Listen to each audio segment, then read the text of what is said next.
Isinulong ang dance fitness regimen na Zumba sa kamalayan na mas nakararami, partikular na ng masang Pilipino.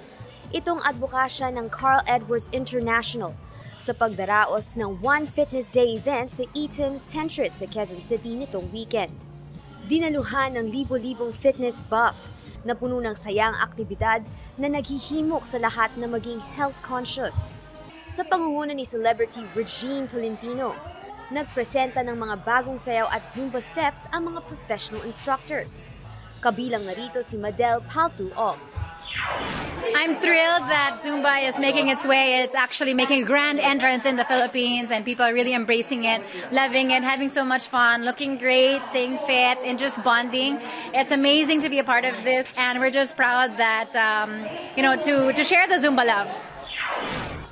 Nilinaw rin ni Tolentino na hindi lamang para sa mga elitista ang Zumba na gumagamit ng tuloy-tuloy na sayaw at aerobics routine bilang workout. Zumba is not only for yung mga mommies or mga daddies, but it's actually great for the kids hanggang sa mga senior citizens. So it's something to be very proud of because it's super bagay sa mga Pinoy, madaling gawin. So definitely we promote it so that everyone can do it and have fun.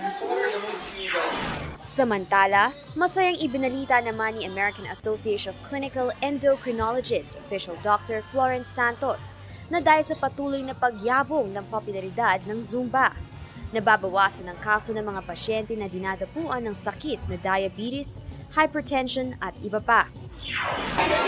Oo nga, mababawasan. Pero it's okay. It's for the better.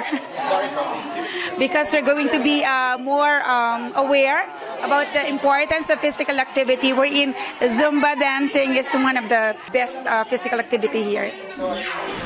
At dahil naging matagumpay ang One Fitness Day, nangako ang mga organizers na babalangkasin na nila ang plano para sa susunod na staging ng event.